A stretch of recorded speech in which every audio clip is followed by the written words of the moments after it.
Hi friends, welcome back to our channel. അപ്പോൾ നമുക്ക് ഇന്ന് സൈക്യാട്രി എന്താണെന്ന് നോക്കാം. അതിൻ്റെ ഡെഫിനേഷൻ, കീ കൺസെപ്റ്റുകൾ, കേസ് ഹിസ്റ്ററി എങ്ങനെയാണ് എടുക്കുക, MSc എങ്ങനെയാണ് എടുക്കുക, അതുപോലെ തന്നെ അതിൻ്റെ ഇമ്പോർട്ടൻ്റ് ആയിട്ടുള്ള ആസ്പെക്ട്സുകൾ ഏതൊക്കെയാണ്, അതൊക്കെ നമുക്ക് നോക്കാം. അപ്പോൾ സൈക്യാട്രി എന്ന് പറയുന്നത് ഒരു ബ്രാഞ്ച് ഓഫ് മെഡിസിൻ ആണ്. It's mainly focus on diagnosis and treatment of mental illness.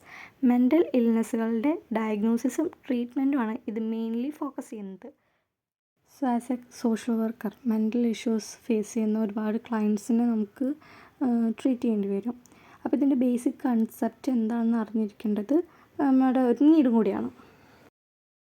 സൈക്യാട്രിയുടെ key കൺസെപ്റ്റിൽ വരുന്നതാണ് mental health disorders. It means ഒരു വ്യക്തിയുടെ തിങ്കിങ്, മൂഡ്, ബിഹേവിയർ ഇതിനൊക്കെ എഫക്റ്റ് ചെയ്യുന്ന ഇഷ്യൂസിനെയാണ് മെൻ്റൽ ഹെൽത്ത് ഡിസോർഡേഴ്സിൻ്റെ കൂട്ടത്തിൽ പെടുത്തുന്നത്. ഇപ്പോൾ ഡിപ്രഷൻ, സ്കിസോഫ്രീനിയ, ബൈപ്പോളാർ ഡിസോർഡർ ഇതൊക്കെ മെൻ്റൽ ഹെൽത്ത് ഡിസോർഡേഴ്സിന് എക്സാമ്പിൾസ് ആണ്. അടുത്തതാണ് ഡയഗ്നോസിസ്. ഡയഗ്നോസിസ് എന്ന് പറഞ്ഞിട്ടുണ്ടെങ്കിൽ നമ്മുടെ ക്ലയൻറ്റിന് ഏത് രീതിയിലുള്ള മെൻ്റൽ ഹെൽത്ത് ഡിസോർഡർ ആണ് എന്ന് ഡിറ്റർമിൻ ചെയ്യാം. ഇതിന് വേണ്ടിയിട്ട് സൈക്യാട്രിസ്റ്റ് ഇൻ്റർവ്യൂസ്, സൈക്കോളജിക്കൽ ടെസ്റ്റുകൾ, ഒബ്സർവേഷൻ കാര്യങ്ങളൊക്കെയാണ് യൂസ് ചെയ്യുന്നത്. അതുവഴി നമ്മുടെ ക്ലയൻറ്റിൻ്റെ സിംറ്റംസ്, തോട്ട്സ്, ഫീലിങ്സ് ഇതൊക്കെ ഏതാണെന്ന് മനസ്സിലാക്കി ഒരു ബെസ്റ്റ് ട്രീറ്റ്മെൻറ്റ് നമ്മുടെ ക്ലയൻറ്റിന് കൊടുക്കാൻ പറ്റും. അടുത്തതാണ് ട്രീറ്റ്മെൻറ്റ് ഓപ്ഷൻസ്. സാധാരണ മെൻ്റൽ ഹെൽത്ത് ഡിസോർഡേഴ്സിന് therapy, medication, life style changes, support services ഒക്കെയാണ് കൊടുക്കുന്നത്. അത് ഓരോ ഇൻഡിവിജ്വൽസിനനുസരിച്ച് ഡിഫറെൻ്റ് ആയിരിക്കും. ഒരു പേഴ്സണലൈസ്ഡ് ആയിട്ടുള്ള ട്രീറ്റ്മെൻറ്റ് പ്ലാൻ ഉണ്ടായിരിക്കും. അപ്പോൾ അത് അവരുടെ ക്വാളിറ്റി ഓഫ് ലൈഫ് ഇമ്പ്രൂവ് ചെയ്യാനും അതുപോലെ തന്നെ അവരുടെ സിംറ്റംസ് മാനേജ് ചെയ്യാനും വേണ്ടിയിട്ട് ഹെൽപ്പ് ചെയ്യും. അടുത്തതാണ് പ്രിവെൻഷൻ. നമ്മളെപ്പോഴും പറയും, ഒരു രോഗം വന്നിട്ട് അതിന് ചികിത്സ തേടുന്നതിനേക്കാൾ നല്ലതാണ് അത് വരാതിരിക്കാനുള്ള മാർഗ്ഗങ്ങൾ നോക്കുക എന്നുള്ളത്. അപ്പോൾ ഇവിടെ അതുതന്നെയാണ്. സൈക്യാട്രിസ്റ്റ് മെൻ്റൽ ഹെൽത്തിനെ ട്രീറ്റ് ചെയ്യുക മാത്രമല്ല, അത് വരാതിരിക്കാനുള്ള പ്രിവെൻഷന് വേണ്ടി പ്രൊമോട്ട് ചെയ്യുന്ന കൂടി ചെയ്യുന്നുണ്ട്.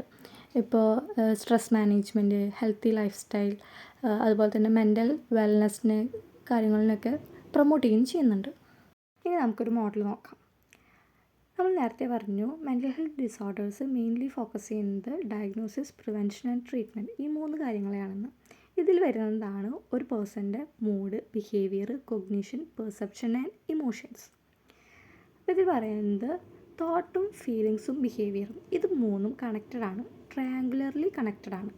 നമ്മുടെ തോട്ട്സാണ് ഫീലിങ്സിന് ക്രിയേറ്റ് ചെയ്യുന്നത്, ഫീലിങ്സ് ബിഹേവിയറിനെ ക്രിയേറ്റ് ചെയ്യുന്നു, ബിഹേവിയർ നമ്മുടെ തോട്ടിനെ റെയിൻഫോഴ്സ് ചെയ്യുന്നു. ഫോർ എക്സാമ്പിളായിട്ട് പറയുകയാണെങ്കിൽ, ഇപ്പോൾ ഞാനൊരു എക്സാമിന് ഫെയിലായിപ്പോയി. അപ്പോൾ എനിക്കൊരു തോട്ട് വരികയാണ്, ഞാൻ ഇനി അതിൽ സക്സസ് ആവില്ല, എനിക്കത് പാസ്സാവാൻ പറ്റുന്നില്ല എന്ന്.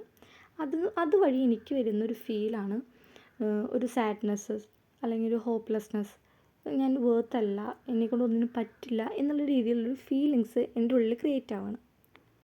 പിന്നെ എന്നിൽ കണ്ടുവരുന്നൊരു ബിഹേവിയറാണ് സോഷ്യൽ ഇൻട്രാക്ഷൻ കുറയുക, ഒരു സെൽഫ് ഐസൊലേഷൻ, ഒന്നിലും ഉൾപ്പെടാണ്ട് അകത്ത് തന്നെ ഇരിക്കുക, വീടിനകത്ത് തന്നെ ഇരിക്കുക, ഒന്നിലേക്കും വരുന്നില്ല.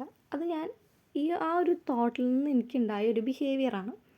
അവിടെ വെച്ച് എനിക്ക് രണ്ടാമതൊന്നും ചിന്തിക്കാം, അല്ല ഒരു വട്ടമല്ലേ ഞാൻ ഫെയിലായുള്ളൂ, എനിക്ക് ഒന്നുകൂടി ട്രൈ ചെയ്തുകൂടെയെന്ന് എന്ന് കരുതി ഞാൻ വീണ്ടും അത് ചിന്തിച്ച് അത് സക്സസ് ആക്കി എടുക്കാൻ പറ്റുന്ന ഒരു കാര്യം കൂടിയാണ്. ഇതാണ് നമ്മുടെ തോട്ട്സും ഫീലിങ്സും ബിഹേവിയറും ഇൻ്റർ കണക്റ്റഡ് ആണ് എന്ന് പറയുന്നത്. ഇനി നമുക്ക് സൈക്യാട്രിക് ഡിസോർഡേഴ്സിൻ്റെ കുറച്ച് എക്സാമ്പിൾസ് നോക്കാം. ആദ്യത്തെയാണ് ഡിപ്രഷൻ. ഡിപ്രഷൻ എന്ന് പറയുന്നത് കോമൺ ആയിട്ട് കണ്ടുവരുന്ന ഒരു മെൻ്റൽ ഹെൽത്ത് ഡിസോർഡറാണ്. ഇതിൻ്റെ മെയിൻ ക്യാരക്ടറിസ്റ്റിക്സ് എന്ന് പറയുന്നത് persistence feelings of sadness and loss of interest in activities. അടുത്തതാണ് anxiety disorder. Conditions where individuals experience excessive worry, fear or panic that interfere with daily life. Daily ലൈഫിനെ interfere ചെയ്യുന്ന രീതിയിൽ വരുന്ന എക്സസീവായിട്ടുള്ള worry അല്ലെങ്കിൽ എന്തിനോടെങ്കിലുള്ള പേടി, അതിനാണ് ആൻസൈറ്റി ഡിസോർഡേഴ്സിൽ പറയുന്നത്. അടുത്തതാണ് സ്കിസോഫ്രീനിയ.